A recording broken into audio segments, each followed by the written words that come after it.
Okay.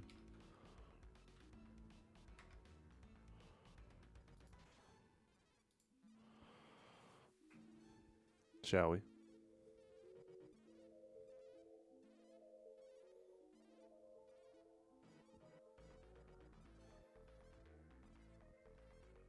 Shall we get started? I think so.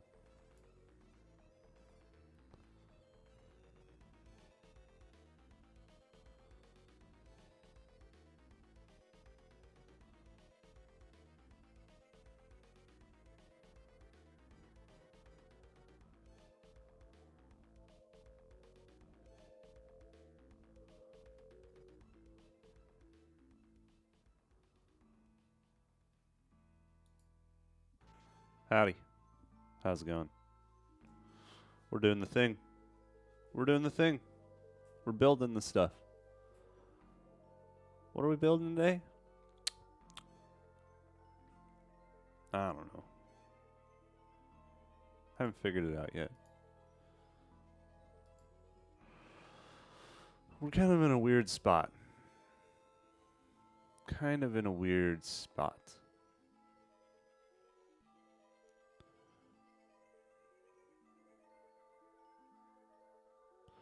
I think it's worth it to start putting some secrets away, and then we can continue doing this. What should I work on today? So we were setting up WebSockets between StreamerBot and the server. Now, that will work as long as, as long as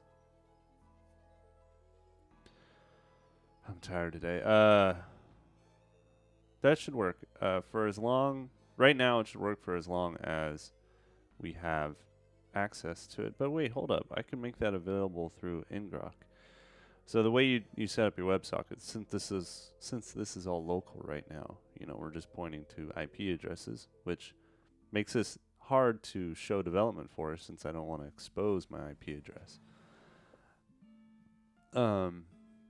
So how are we going to handle that?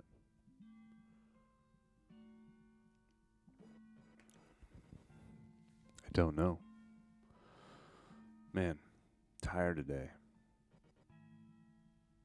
Could be the early mornings. I've been doing it consistently for 3 months now.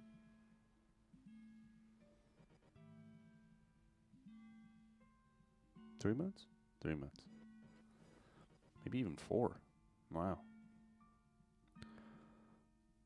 But you know what's cool is even though I'm tired, I've never built anything like this for myself before.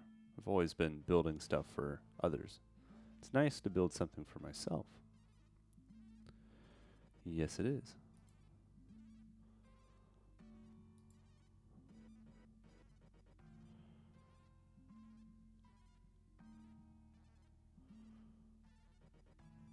All right.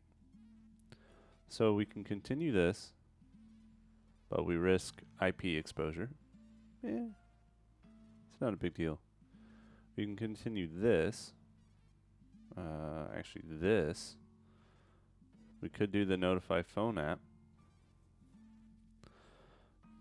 That could be fun. That would be Android development. We could do that.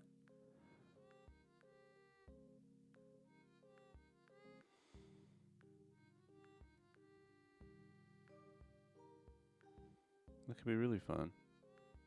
We could do it. Read it to me. We could set up the UI on the watch for receiving a message.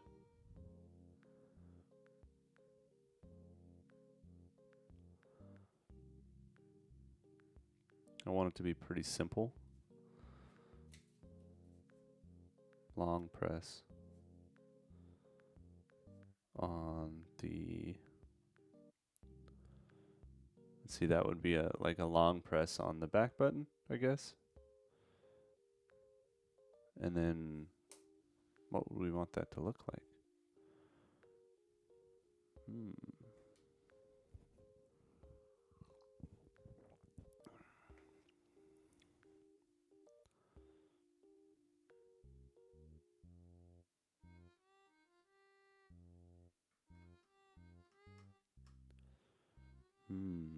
Yeah, we could do that. That might be fun.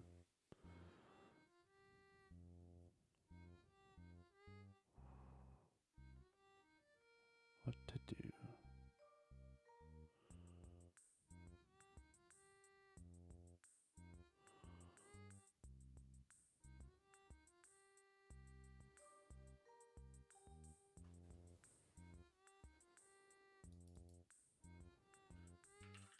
I think because it's hard to.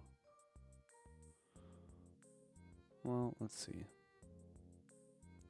I want to get the WebSockets working. That'd be really cool since I'm in the middle of that. I wonder if I can try to hide the IP, and then if the IP my IP is exposed, then I just, unplug the router and plug it back in, and I get a new IP address. That's not a big deal. That's what I could do. Or I could make the server available through ngrok, and then I could connect to it from mine. That'd be kind of cool.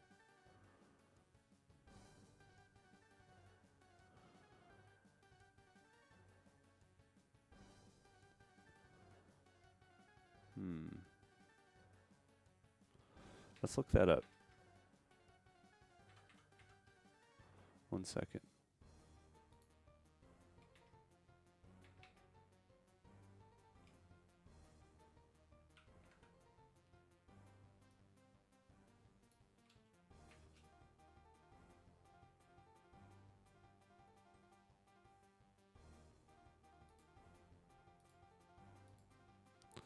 ngrok streamer bot. Streamer bot.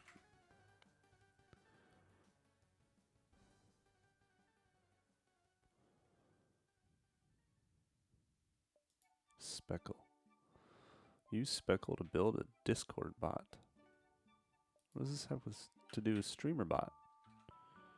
Streamer. I don't think it has anything to do with it.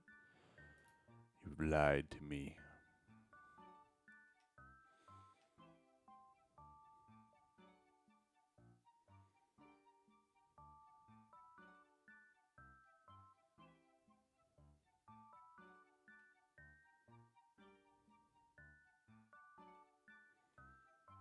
The best Discord bot for Twitch. Hmm.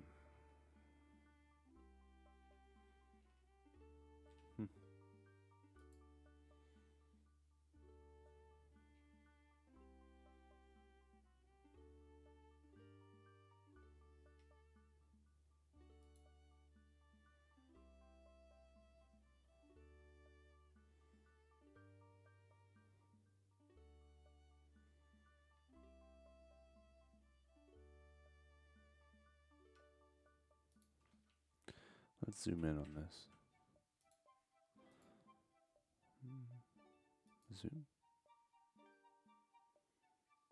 What?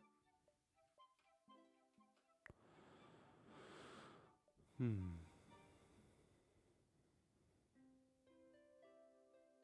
morning, Pedor. No, Pedro. I misread that. What am I building? I'm building a server over activity overlay environment, right? So right now I'm trying to figure out how I can get how I can open up a WebSocket with StreamerBot. I don't really want to do it locally, so I'm just kind of seeing what my options are. And StreamerBot won't be on this same machine, so just seeing how other people do it right now. What are you doing?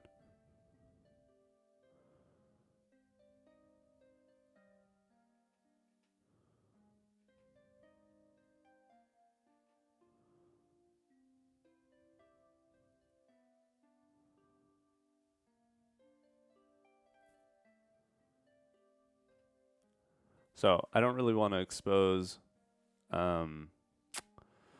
expose my IP as we're doing this. So I could either just do it locally and then put the IP in somewhere, and then hide it somewhere and then hit it, work like that. Or I could try to use ngrok and get it available publicly and then hit it that way. Now,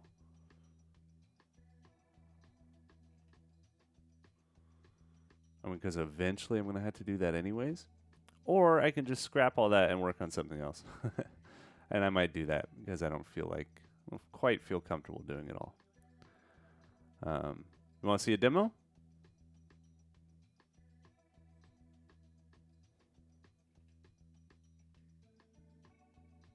Okay. I've been developing, so hopefully it's not broken. Let's see. Let's go to our server. Let's comment out the WebSockets. Good. All right. So we're starting up our Go server. We're using Fiber as kind of like our web driver, our HTTP endpoint driver, that sort of thing. All right. And then I'm going to start up the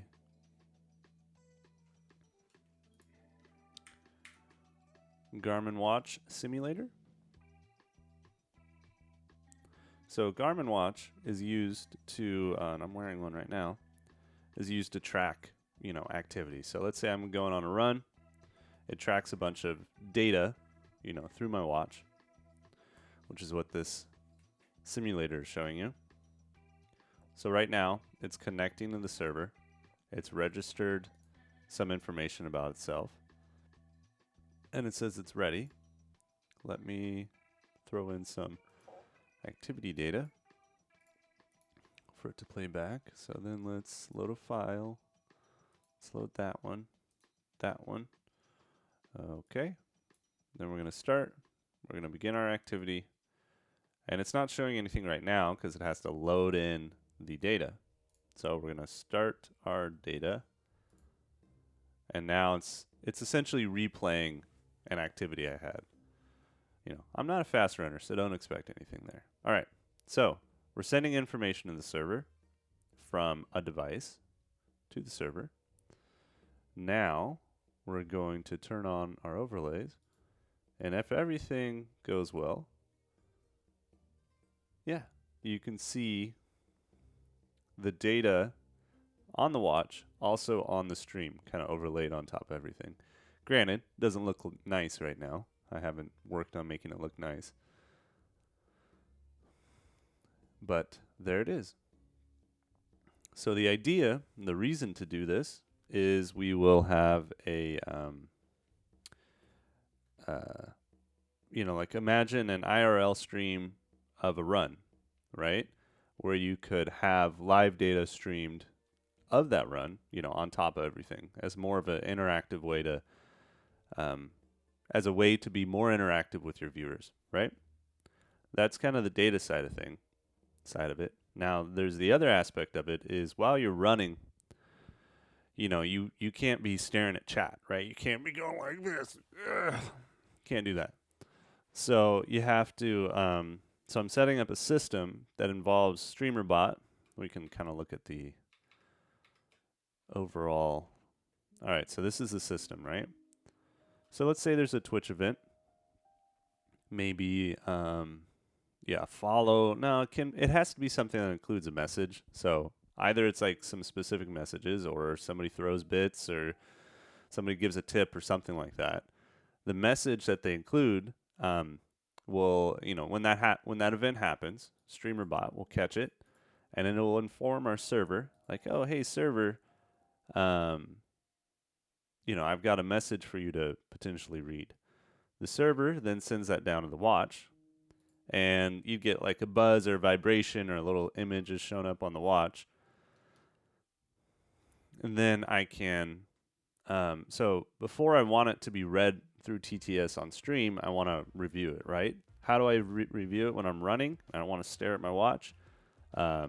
I'm going to send it to a custom Android application that will then take that message, read it to me through my headphones, and then I can tell, then through the watch, I can say, yay, go ahead and read it, or no, don't read it, right?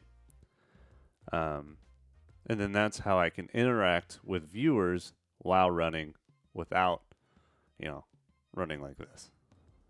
So that's kind of the general idea. So as you can see, we have most of the overlays working. I think heart rate is the only one that's not connected up.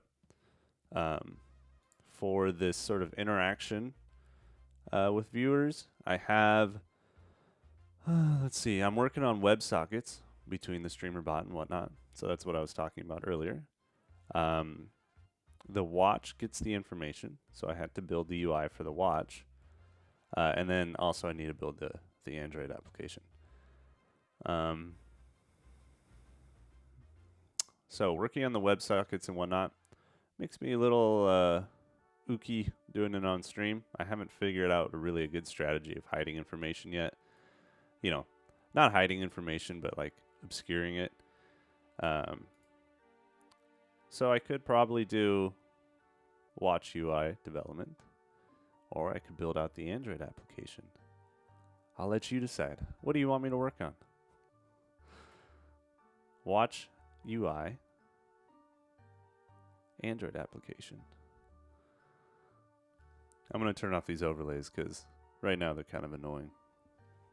But you can see that the data is still on track. Ooh, backend stuff. Okay. Backend stuff. Let's see, the server side. Let's see what our active to-dos are.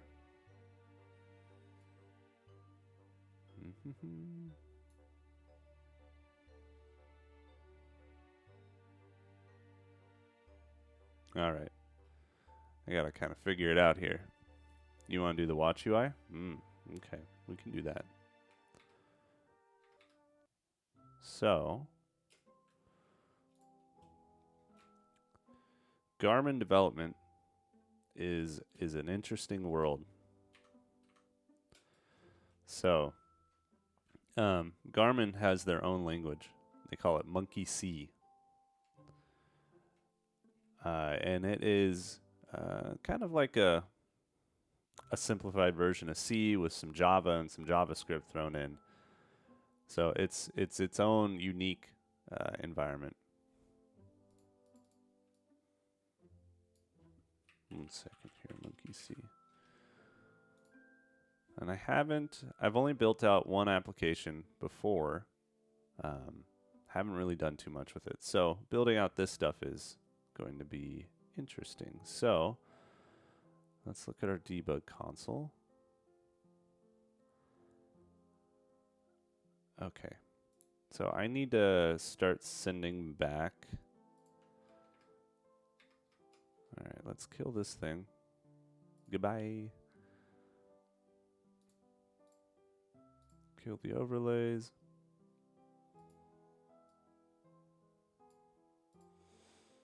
We need to send back information when after each data request. So let's go to our data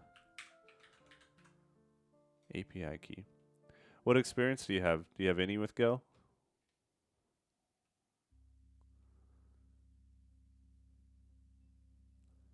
How will you communicate between the watch and your main server? No, it'll be making post requests. Yeah. So they have a pretty simplified way of making web requests. So here's an example, right?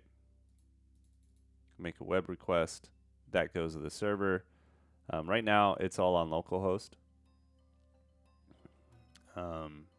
Then we'll be...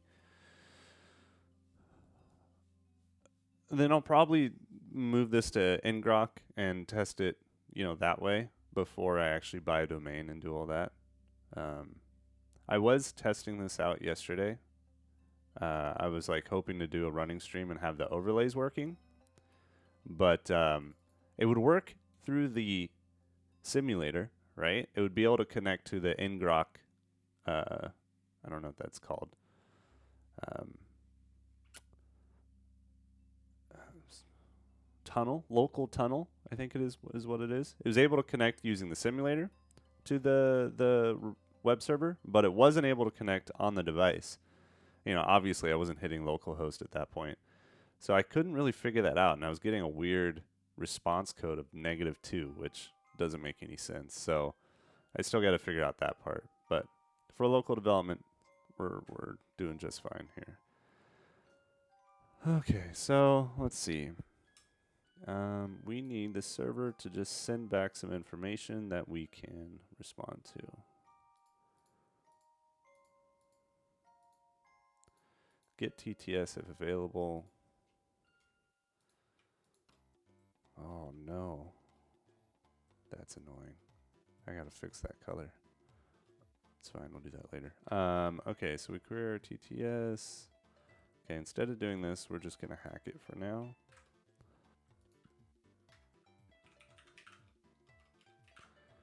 Okay, so anything I do in Go, I'm a noob, so don't judge me too hard. Let's see, TTS. We're just gonna set it to some value. Okay, great. So now we should get that information here.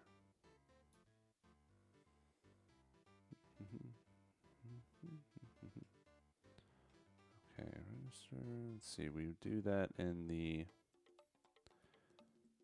activity view delegate.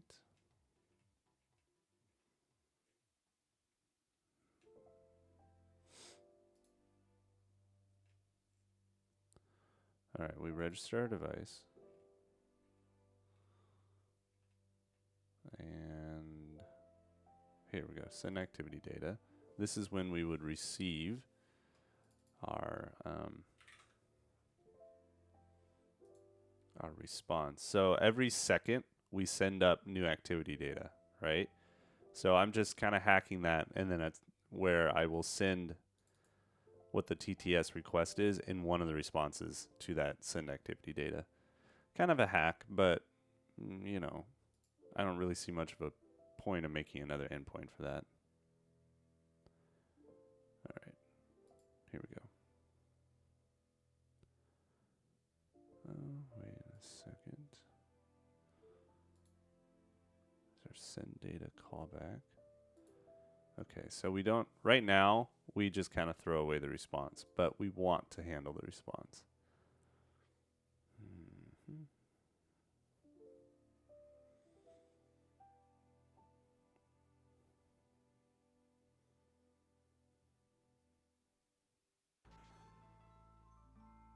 Okay, so we get a 200, that.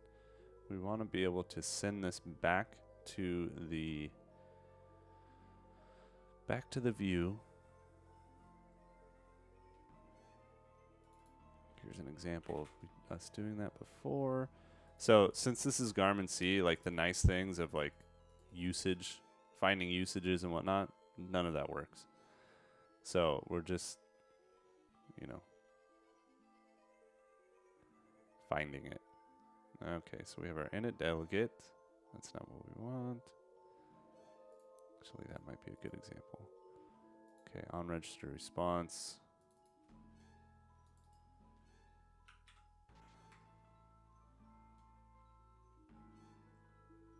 Okay. So what we're going to do is from the view, we're going to pass in a callback. That callback will be called from the communication controller. So let's go back here.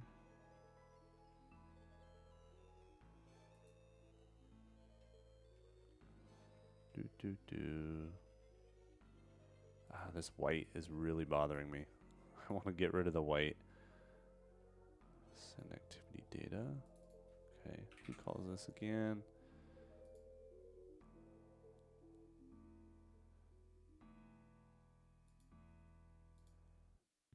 Interesting. We're calling this an activity view delegate.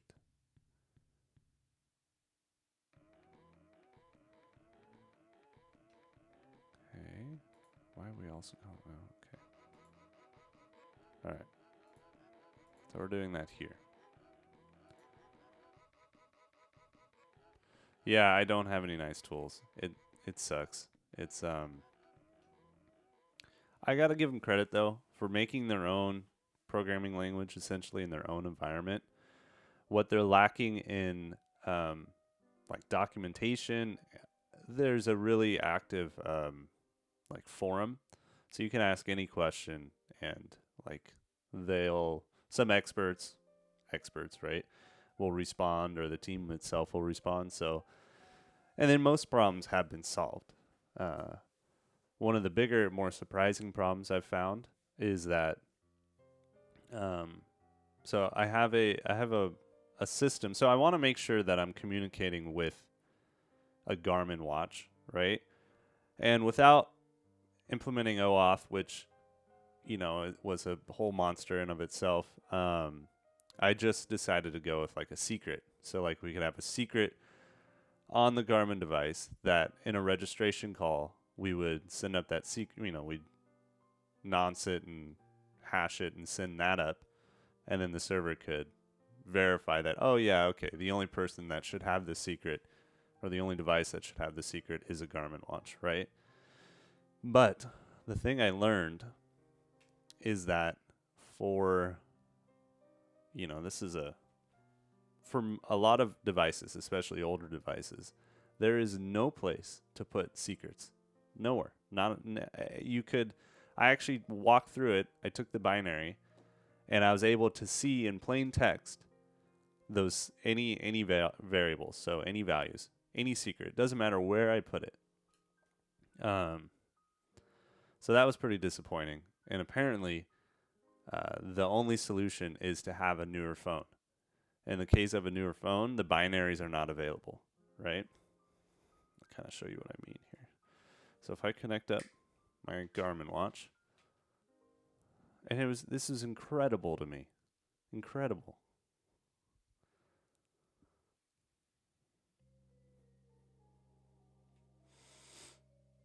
At some point it'll connect. I think. Here we go. So you see these PRG files, right? There's that one. This is the one I put in. Let's see. This one, right? You could take those PRG files, and those are actually apps installed on your device, and then just read the binary, and there it is, right there. You'd have a hex reader, I think I used. That's crazy. Anyway, so for newer devices, what they've done is that any application installed from their Connect IQ store is inaccessible. So you're not able to just open this apps folder and grab it, which is a solution, but it's not the right solution. So there's small things like that. But, I figured all that out because the forums were so active. So, anyways, that's that. Okay, what are we doing here? We're going to do send activity data. We're going to send new data, and we're going to add a callback.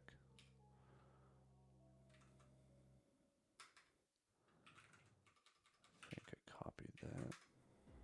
This is going to be on...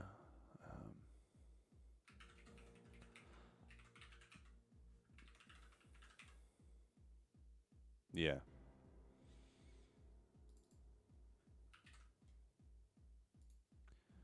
I forget. How do I do this again? Let's go to our init delegate.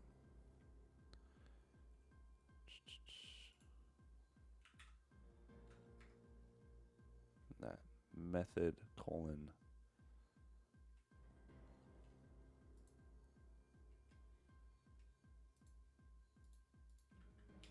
so this is how we register a callback on activity update response. Okay. And we need to be careful with this. This needs to be registered as void. Okay, so now that we have that, so this is our activity view delegate. So we then need to inform the activity view that, oh, hey, there's actually something to display here. Now, let's see. It's been about 3 weeks since I've touched this, so it's a little bit of reminding myself.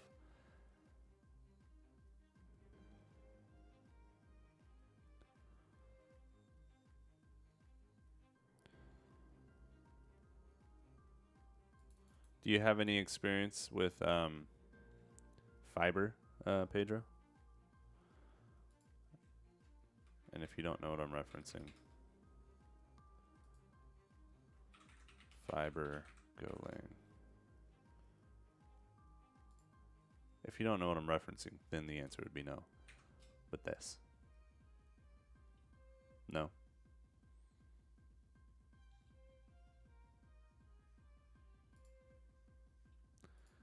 Gin. I think I compared the two. I liked Fiber a little bit better.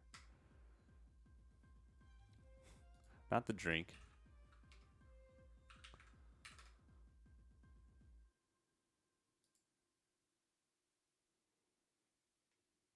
Right, okay, yeah, it's very similar. Yeah. And I wonder if they have a WebSocket client support.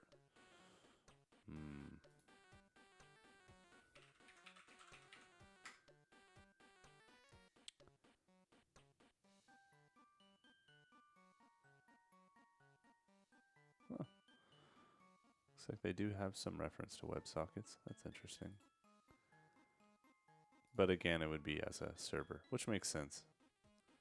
It's kind of weird that my server is going to be a WebSocket client as well because it needs to touch events from StreamerBot.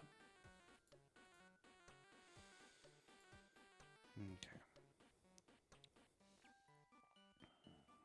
So we have our own activity.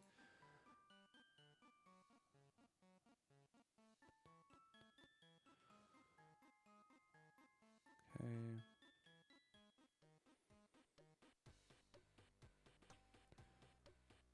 So I think what I'm going to do is we're actually just going to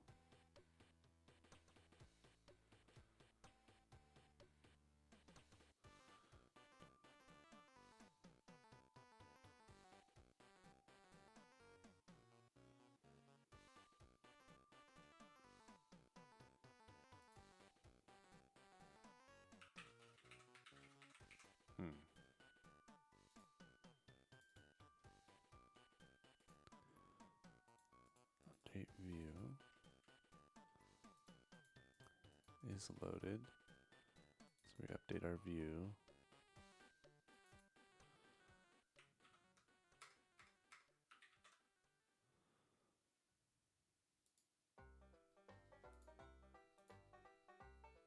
This one. Okay. So every second we're calling update view.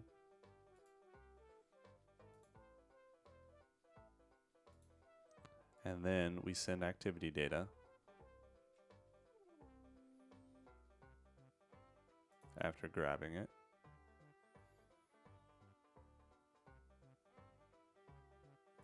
But this is all controlled by the data delegate, which is separate from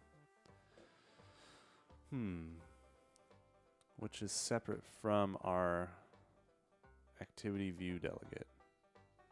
So I got to figure out a nice way to request. Okay, that's what we'll do. No, that's not the right thing.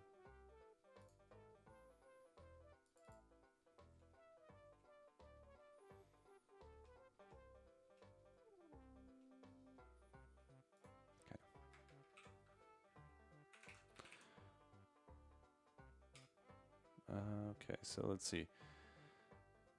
Has TTS request right? And then this, we'll look at the activity. Let's see. How do we do that?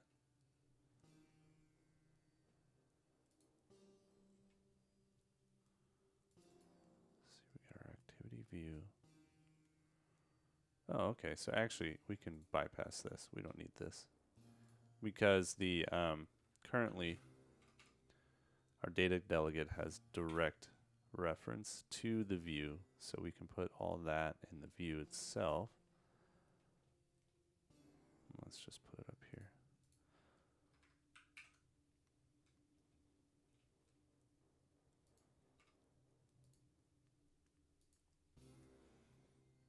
Okay.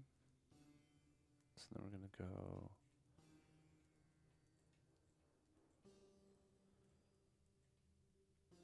session delegate activity view. Okay, great. We have that.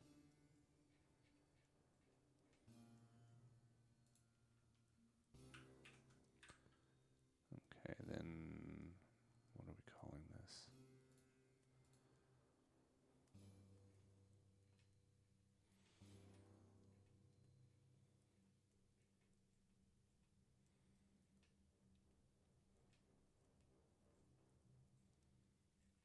If I have reference to the view, I could just tell the view, oh, hey.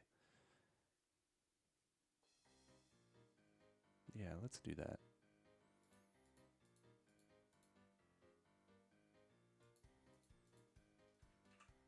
My view dot TTS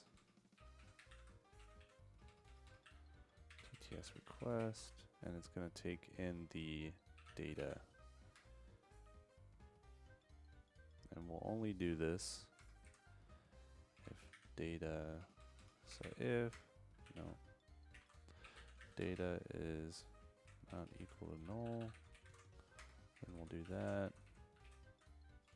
Okay. And like little things, like the freaking formatting, not there. So all the manual, I had to do the formatting manually, which isn't a big deal, but it's kind of annoying when,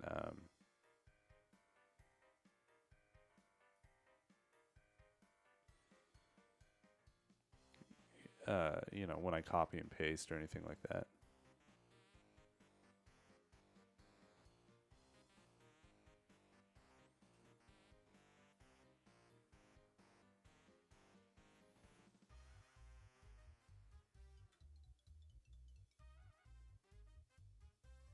Oh, I know. The auto formatting on a save, I love it. I love it. It's so good. Go is a really nice language. So in my day job, I'm an Android Kotlin developer, right? So I'm used to a very like, you know, using Android development, using Android Studio. So everything is very nice. Everything formats for you. Yeah, it's kind of slow at times, but it does a lot of stuff for you. And it's a nice environment. And Go gives me a similar environment, which is, you know, really quite nice. You know, the main reason I chose Go for my server is my extreme dislike for JavaScript.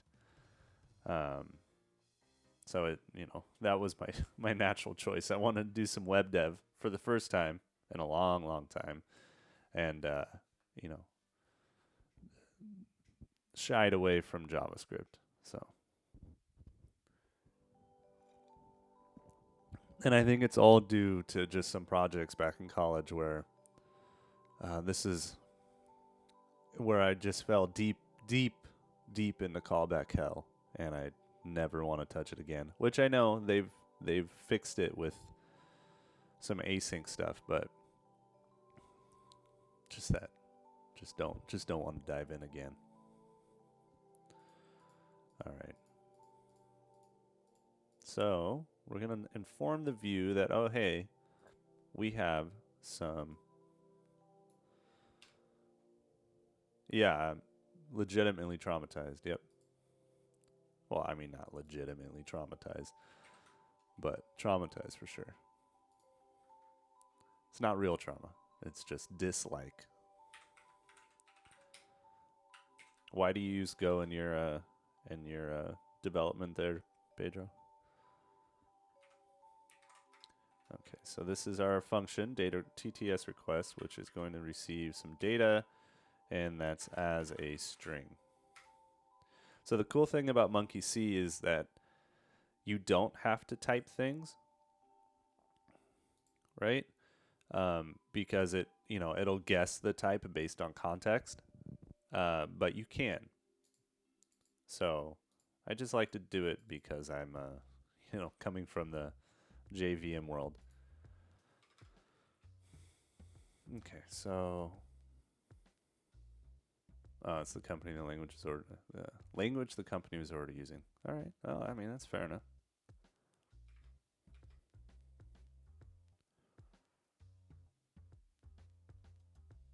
I mean that is fair enough. You hadn't used it previously? Nice.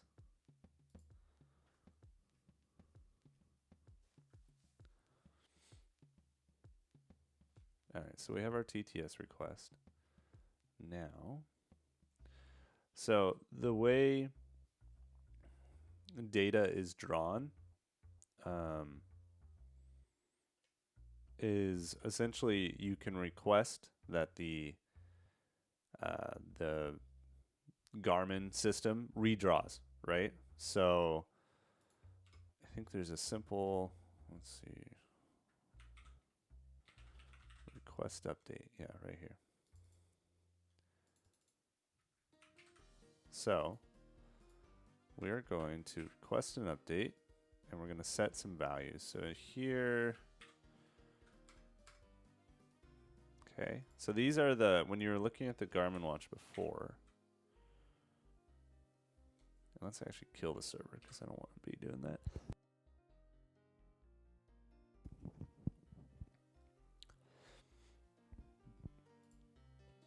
So whenever somebody gets on here, I'm always trying to learn some more information. So since do you have any experience with SQL and the connections between, well, no, let me rephrase that. Do you have any experience hosting these, sorts of servers?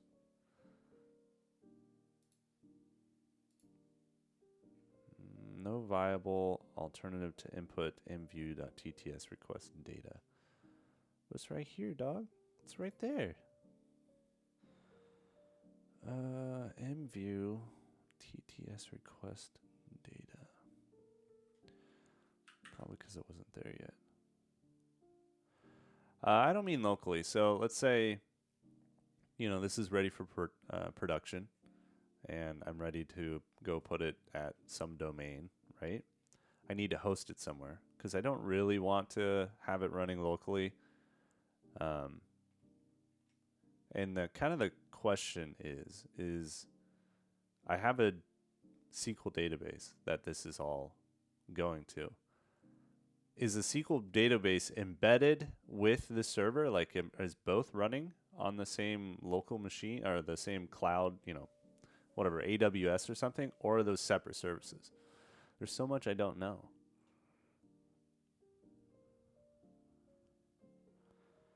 Okay, we're calling that TTS request. Why don't you like it?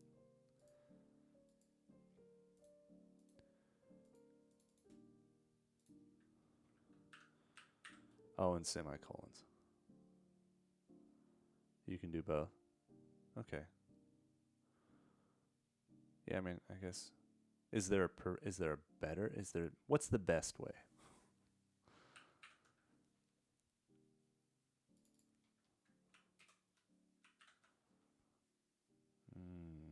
Okay, let's try that again.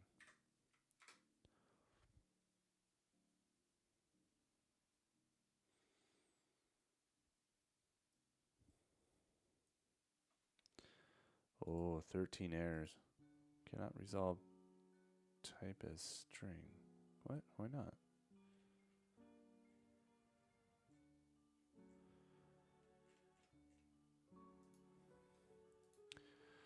Import toybox.lang.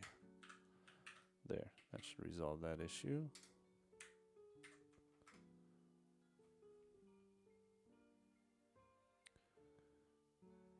In this case, you'd put both of them running in the same. Yeah, okay. That makes sense.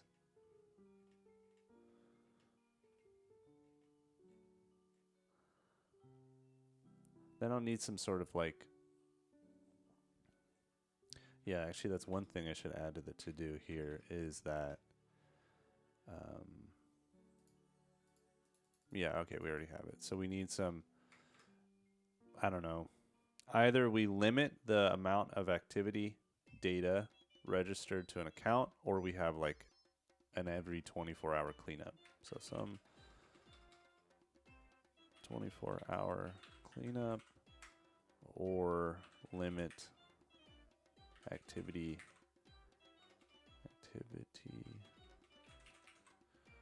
data rows per device. That's one thing we need to do.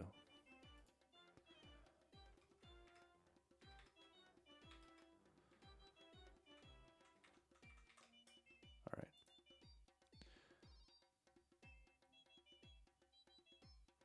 Yeah, because I don't really want to pay for two separate services. So just on that makes sense. If I know that's possible, that's good to know. Which, yeah, I mean, I'm doing it on my machine right now, so... yeah, I don't know. Okay, so we request our update. We need to set a variable. So here we're going to have var my TTS request. And this is going to be false. Let's change this to has TTS request. Okay. So now I sent up the data. Do I actually need that? No, I don't. We're not going to send that.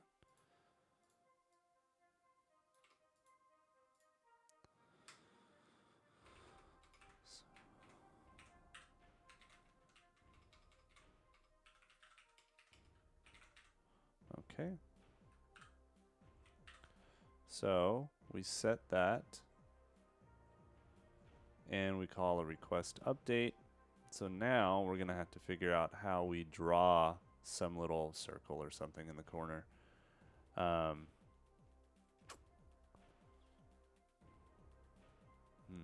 do I want to handle that?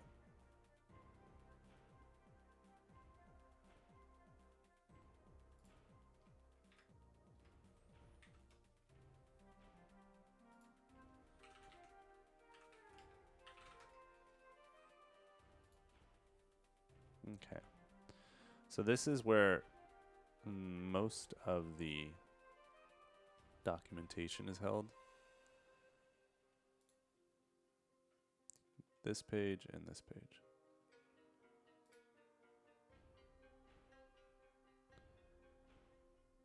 Right.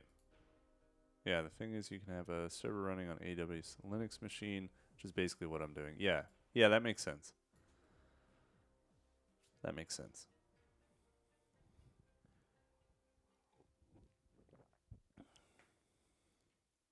RDS. AWS RDS. Manage SQL database. So, what is the benefit of using this over just a local SQL?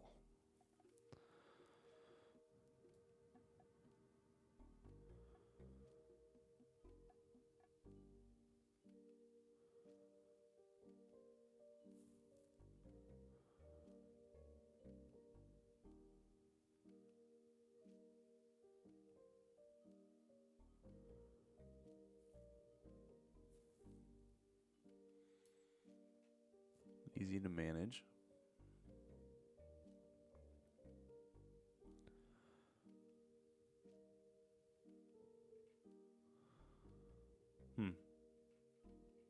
Okay, so it just improve management of the database. That's interesting.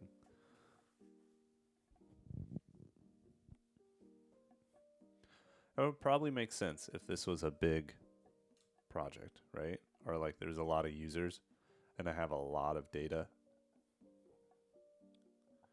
Yeah. Yeah. Okay. Well, I can look into that later. In my off time. We're always on. Always on. Alright, we have a request update. We set that.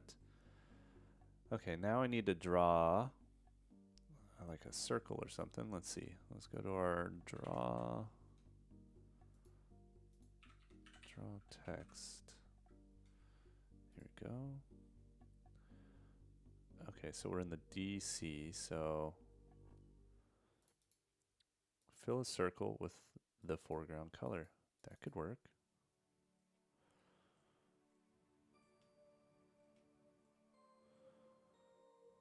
Draw a rectangle. Okay. Draw circle.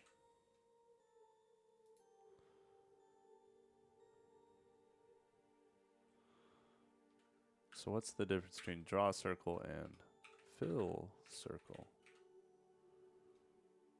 Go away. Draws a red circle using direct pixel parameters.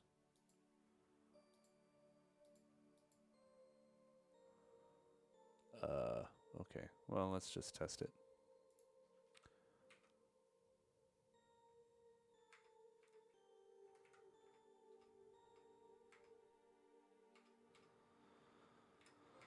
Okay, so if mtts request is true, then we're going to do a dc.fill circle. I don't know where to put this. We'll put this right in the middle.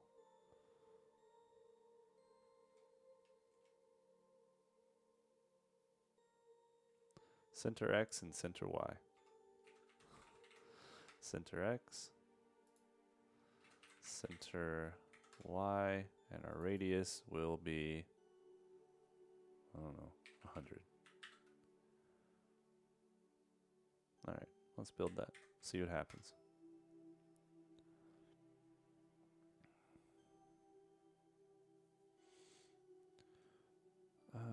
You don't like that. No viable alternative at input.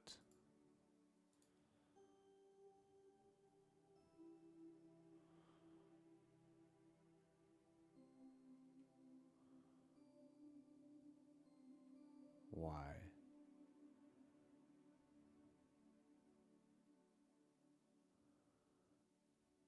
Oh. Okay, this is the one really annoying thing about Monkey C is the freaking semicolons. I swear. Always forgetting the semicolons.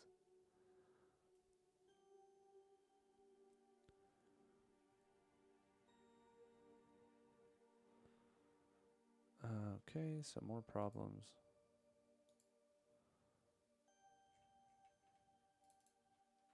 Oh, I called it has TTS request. Yeah, that would do it.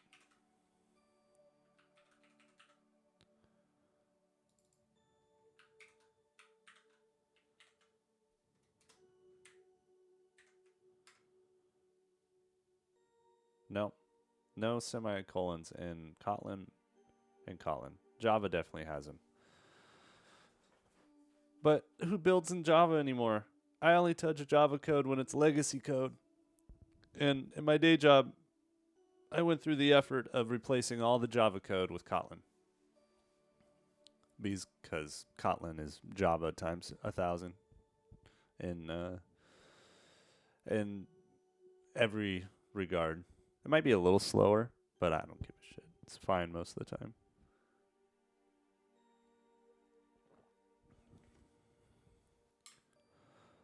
Okay, so that should work. Wait a second. Did we already build that? I think we did, and we had 11 errors. Okay, well. Cannot resolve type string. we are still doing this. We don't need to send this data out.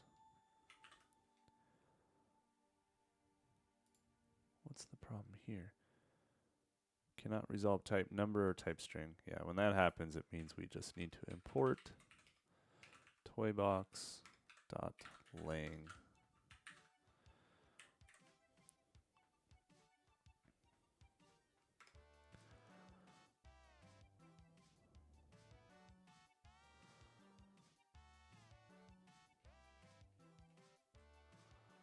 Build successful. Beautiful. Let's see what happens. Got to make sure our server is running.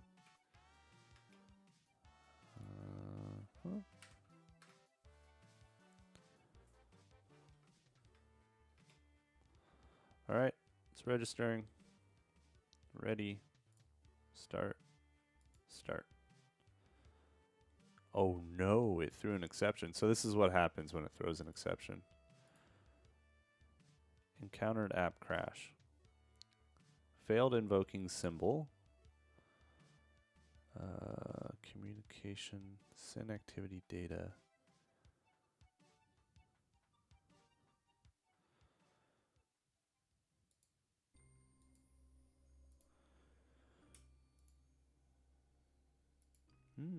Crashes aren't good. We don't like those.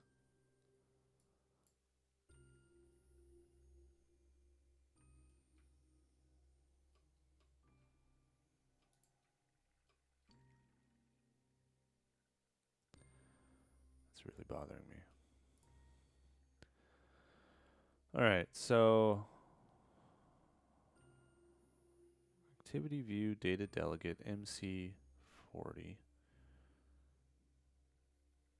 Okay, at an update view. Okay, right here. Our send activity data is not liking. It's probably this too many arguments. Oh, well, that'll be it. So if we go to our comms controller, yeah, well, that makes sense. Callback. And then here, when we make the request, we're going to have a callback. There we go.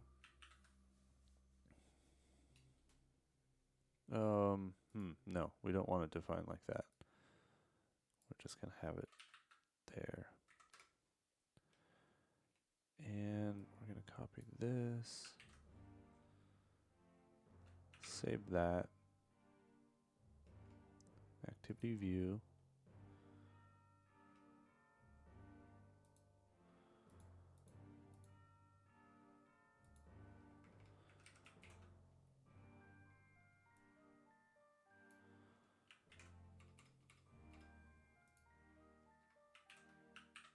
Okay. Oh, the formatting.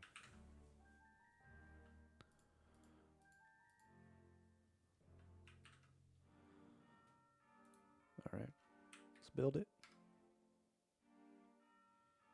So the issue there was essentially I wasn't passing this callback. Our send activity data didn't know, didn't have this param registered. So I was throwing an error there. Build successful. Cool. Let's run it. Now, why it didn't give me that error in compile time, couldn't tell you. It's just one of the mysteries of Garmin development. Okay.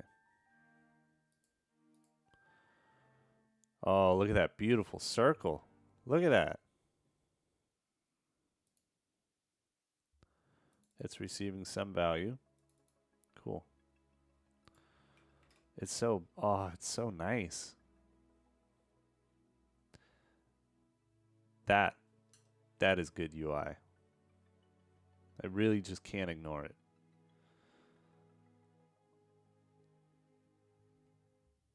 Okay. So obviously 100 is much too big.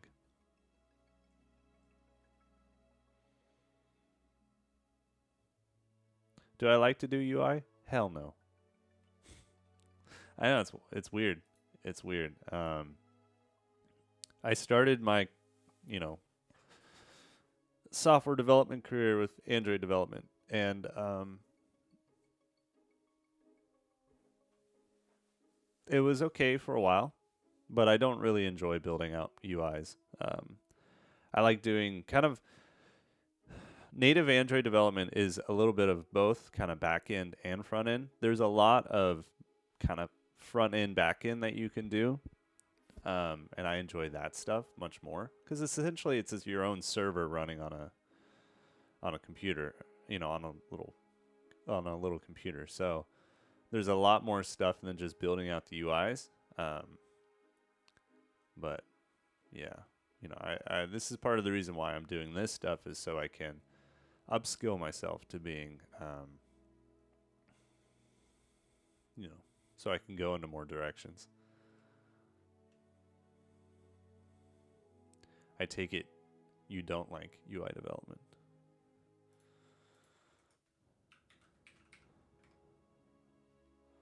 All right, 100. Let's change that to 10.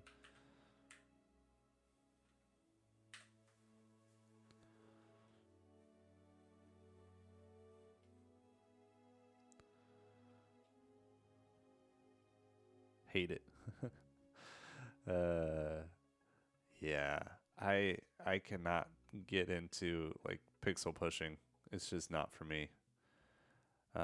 They've made UI development pretty easy on Android. There it is. There's my little circle. And you know what? I kind of like that. It's right in the center. It's not hiding any data. So I think we're gonna cancel. I think we're gonna just use that. Let's see. I think the thing I enjoy most with software development is the process of building things, right? So, I can handle the UI aspect of it. I don't think I'll ever be the person who spends hours and hours on some little animation on a button. I don't think I could do that. But like even with this view right here, like I had to manually calculate where everything should be on the screen and then do that. Yeah, this is nice. I like the button. The little it's gratifying. What's gratifying, Pedro? Cool. Building stuff, I'm sure. I'm sure that's what you mean.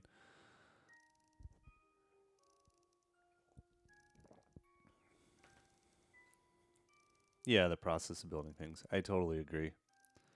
Like I'll take this project as an example.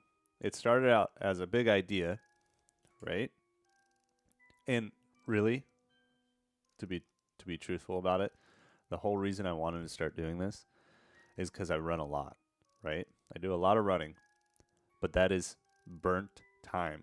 I'm not making any money off of it, right? I'm not, it's essentially it's just burned time. So I'm trying to think how can I make it profitable time, which who knows? Who knows if it's worth it? But so that was kind of the start of the idea, and then and there's like many other directions you can go with sharing this data. Streaming is kind of like a simple first use case. There's a bunch of other stuff I can do with it as well. But yeah, it was just like a simple idea. Well, it wasn't really that simple. And then I didn't know anything. I've never, built a Go server. Didn't even know which language I was going to use. So we're just kind of figuring it out. And it's been really nice to just slowly and surely get there and get there and get there. And I really enjoy learning new things, right? So it's been a very, very enjoyable process.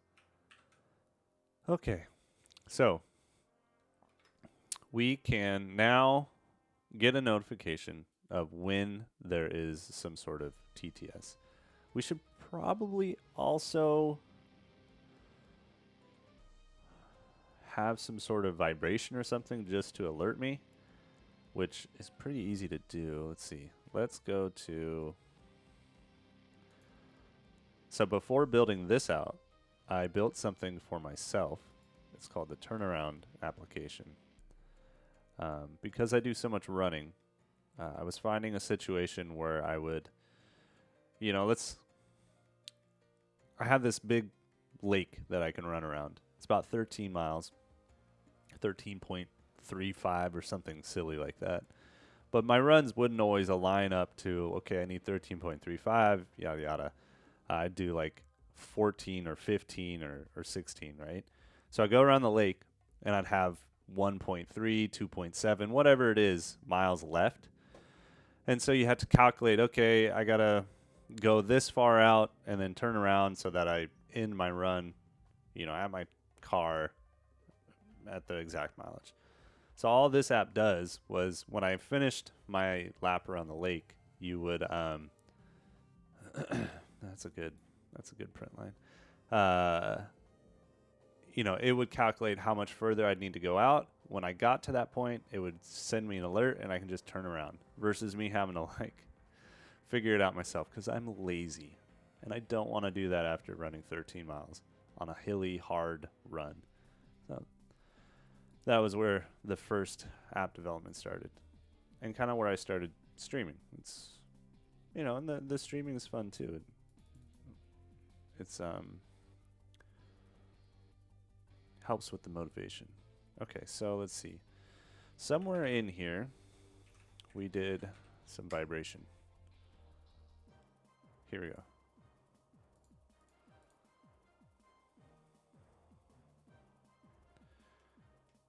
Okay, so here what is attention? Okay, so we're going to have to import attention.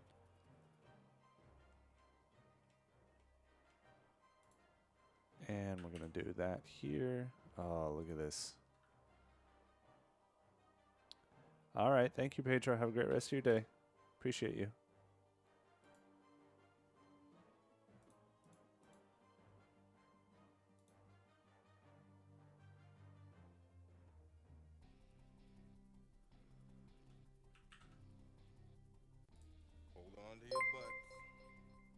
Hey, I appreciate the follow there. Have a great rest of your day. Oh, that's why it's showing 2 notifications. That would explain it.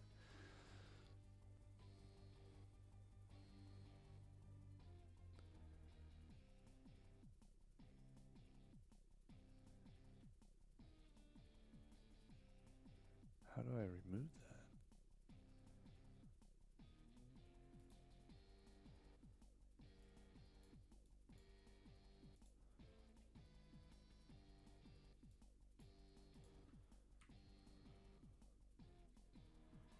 Yeah, we don't want that one.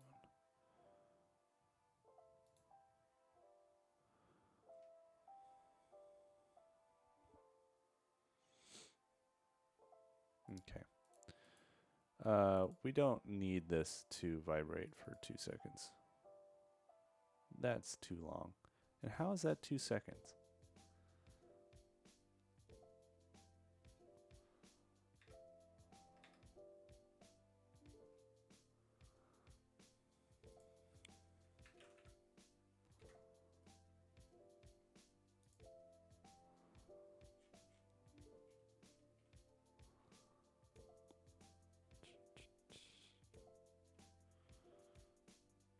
Milliseconds.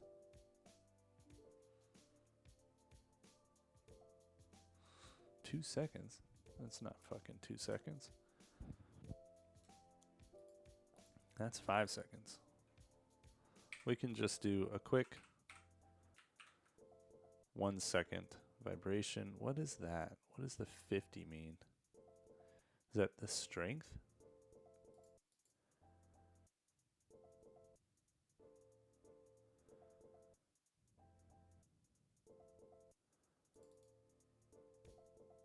The strength of the vibration, the duty cycle. The duty cycle. All right.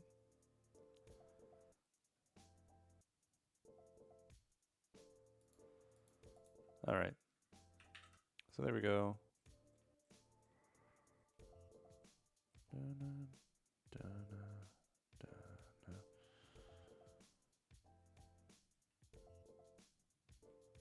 Okay, so we'll vibrate. Oh, you know what?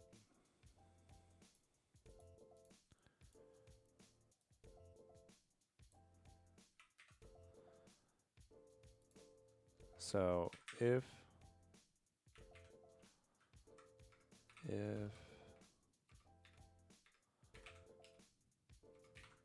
has TTS request. So if we don't have a TTS request,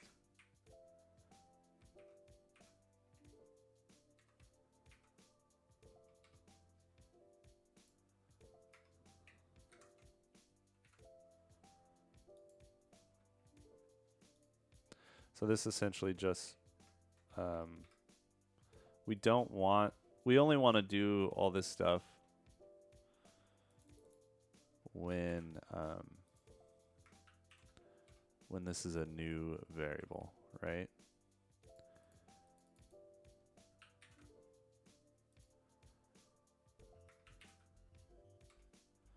It would be silly to no.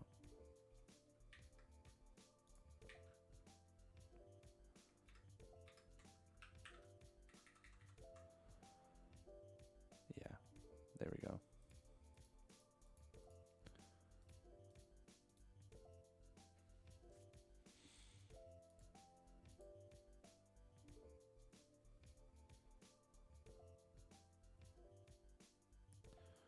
TTS request.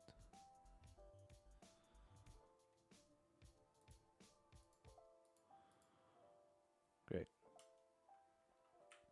Let's build it. So we only want to do the vibration once, right? We just don't want to keep vibrating.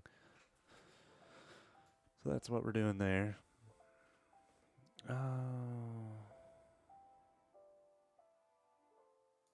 Spelled it wrong.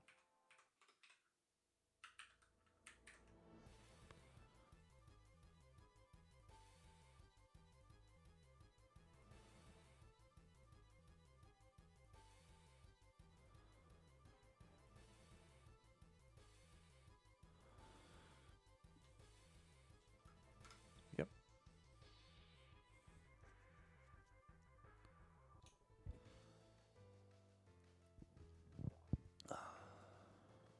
Build successful. Great. Run it. Run it.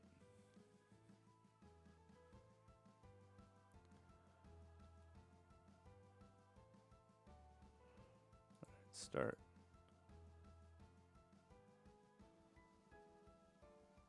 Nice. Cool. Okay, so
Why is this dark reader not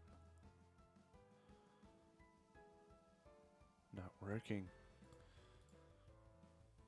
It's so bright.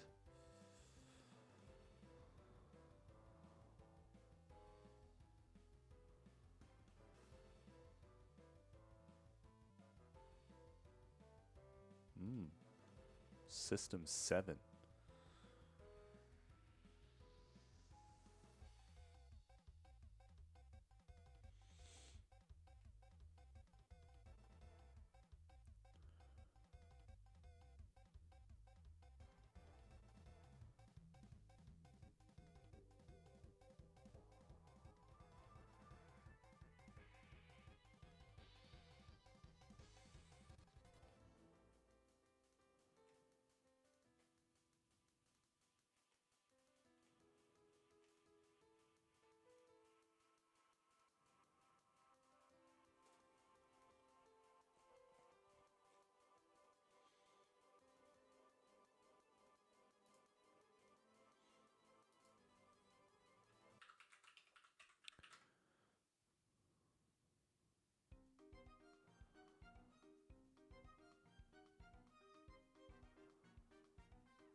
Input delegate, then use on tap or on hold.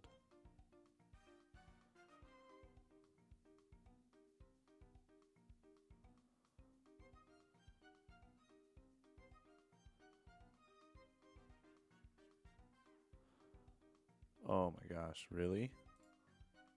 Really? What? You're fucking kidding me.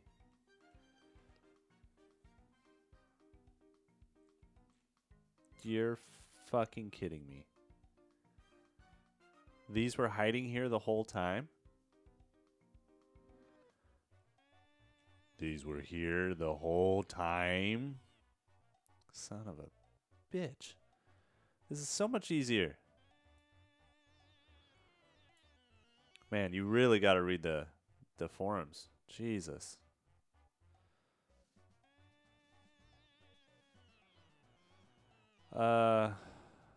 Okay. Cool.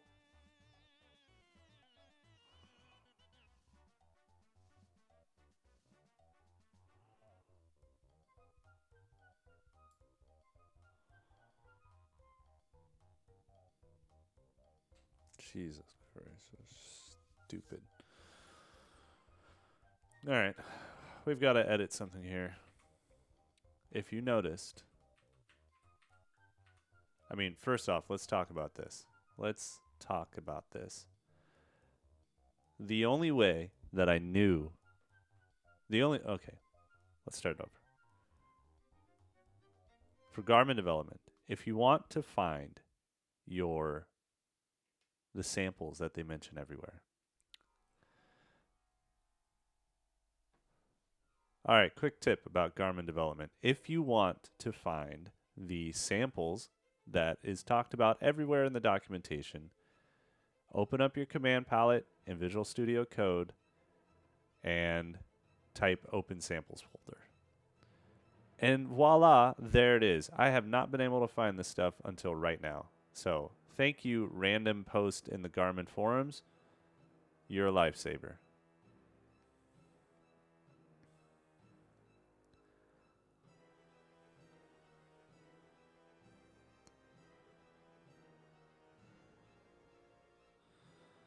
Jesus.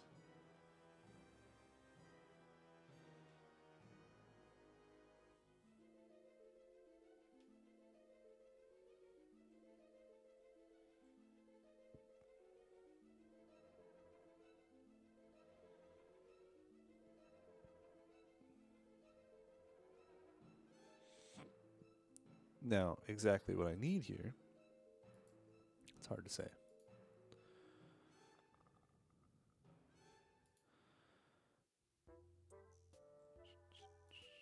What is the path for this?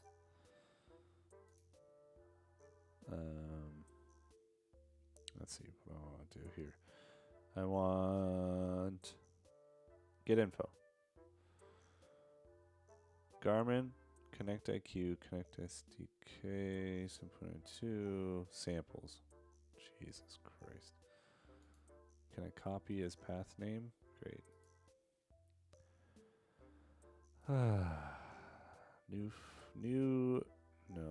No. New window. Open.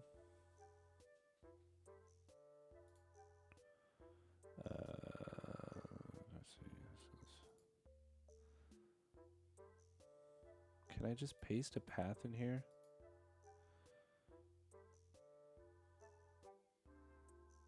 No.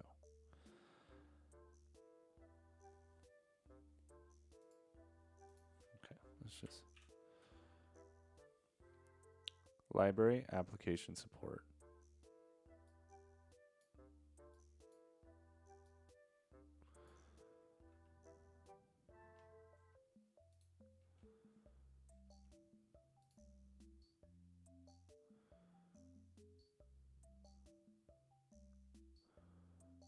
Library? Library?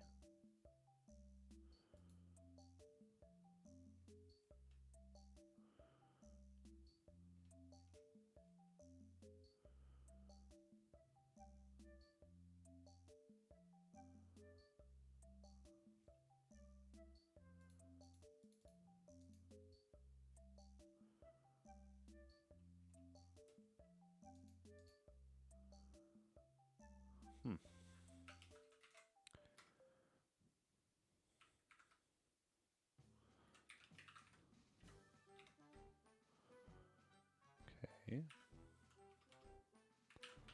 Application support.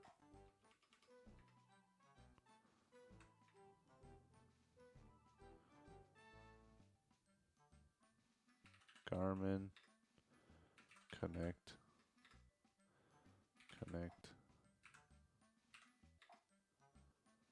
Oh, SDKs. Connect. Samples?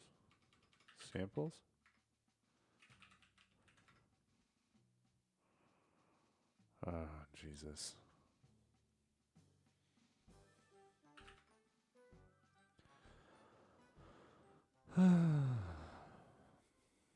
This is fantastic.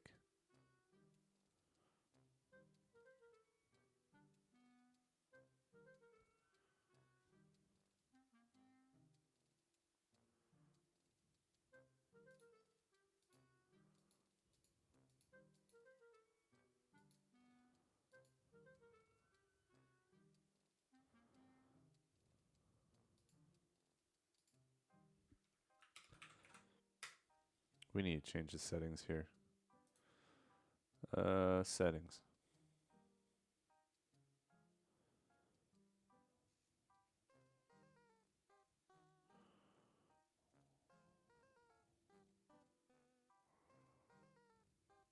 Why isn't it showing me library? The fuck?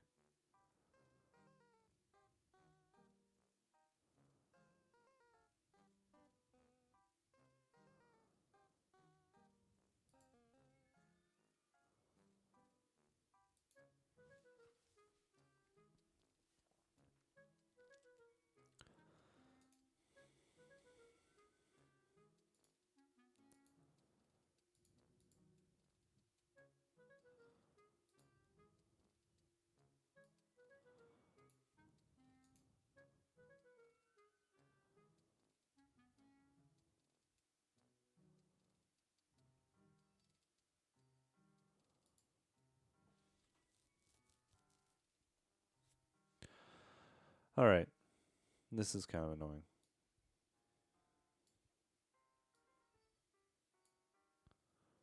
I want the code command. Visual Studio code command Mac. This.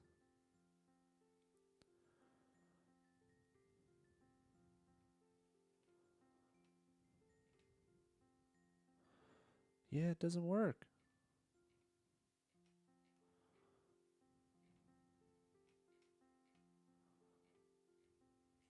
Oh, here we go.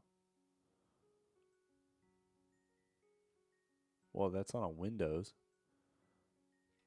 Mac. Mac. Must first run shell command install code command in path. Okay. No. Command Shift P. Install code command path. Ah, good. Now,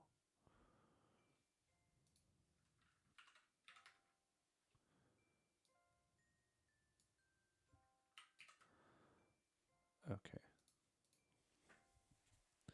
Let's open up a new terminal. CD to there.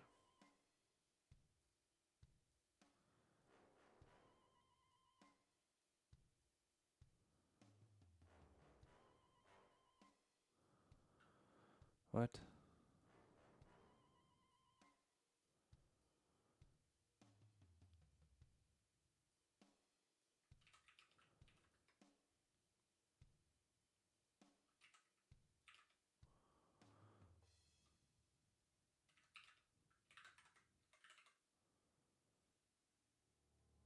Oh.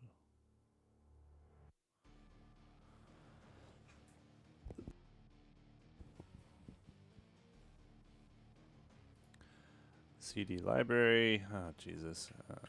Application. Support. Garmin. Connect IQ. SDKs. Connect IQ. Samples. Code this. Ha! Trust the authors. Look at this. Look at all the samples. Look at all the samples. There's so many samples. Yes. I love samples. Okay. So, let's just see what we can see. Well, let's see. Communication. Docs. There's docs. There's documentation.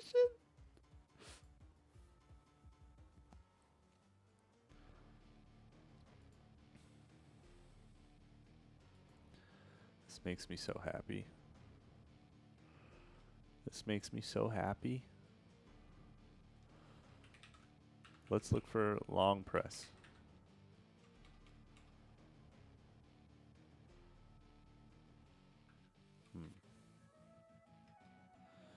Okay. So, I know that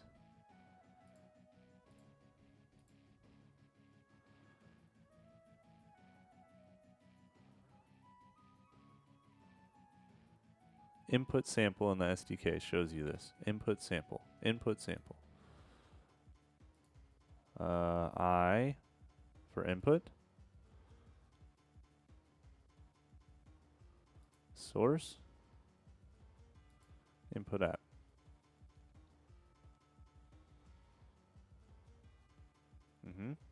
Input delegate. Oh. Oh my gosh, this is such a game changer. I actually have samples that I can use. This is fabulous. This is wonderful.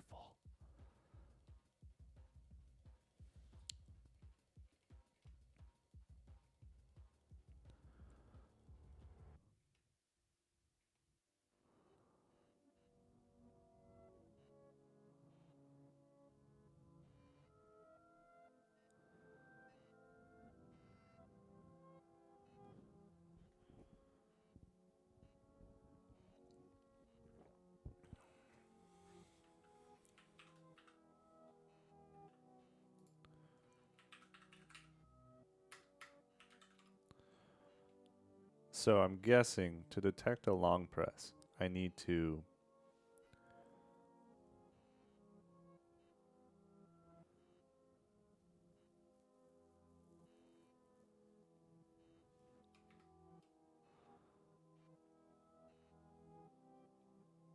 on hold.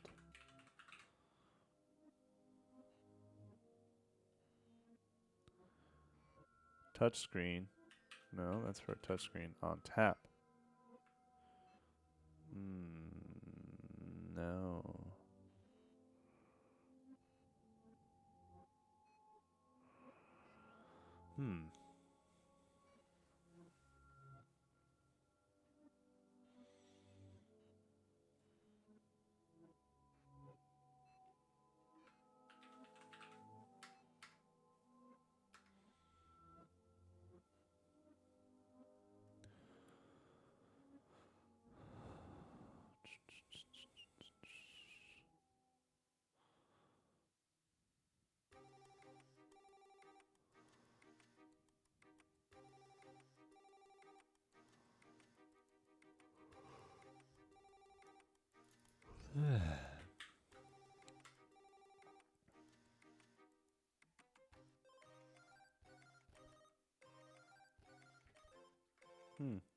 I don't really know.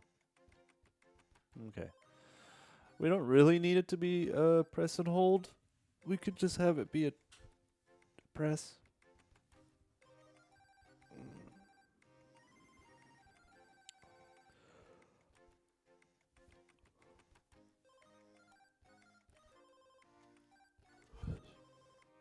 I'm not tired. You're tired.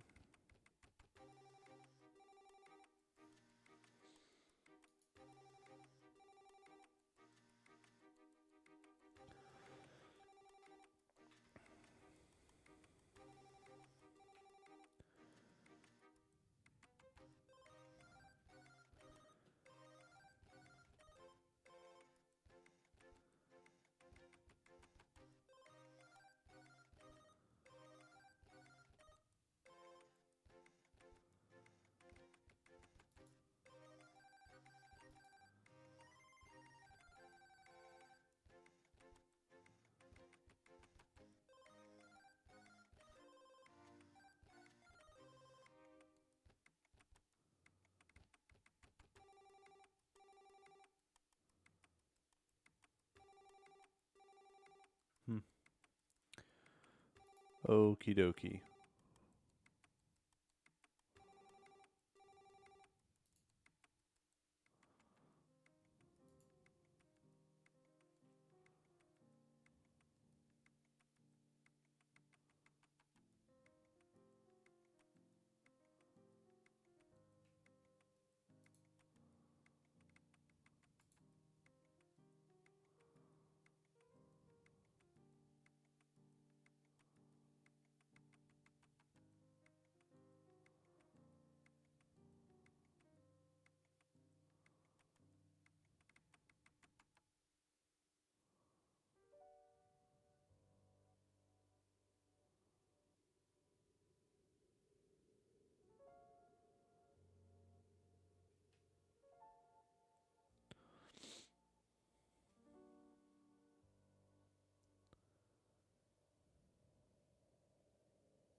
That's a good point.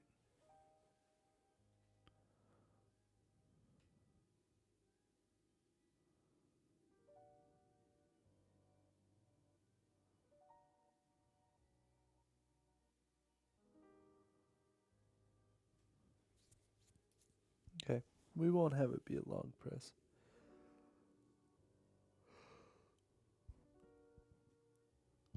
Holy shit, I'm tired.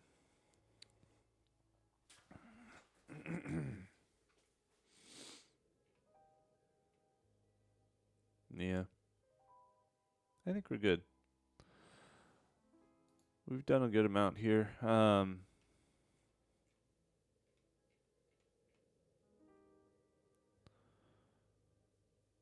So the next thing to do for this is to have the behavior delegate here. So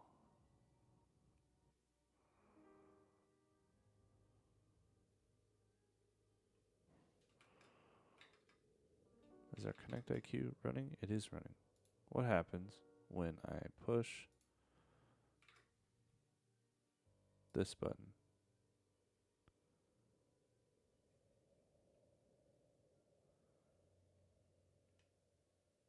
Oh boy. It goes back. We don't want that. And we're still, oh no. That's not what we want to happen. All right, let's stop.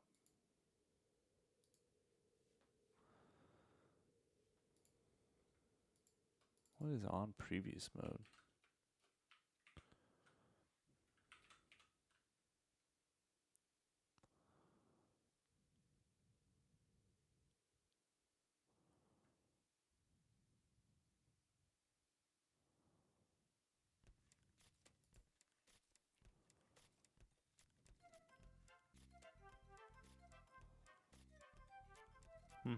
Okay. Yeah, we're gonna have to figure that out. So when there's an event and I push the back button, I want to go to a different menu, or I want to go to a page that maybe it's a. Let's see. Do I want it to be a menu or just a page that shows the text? I don't know. We'll have to figure it out. But we're not gonna figure it out today. Have a great rest of your day. Bye.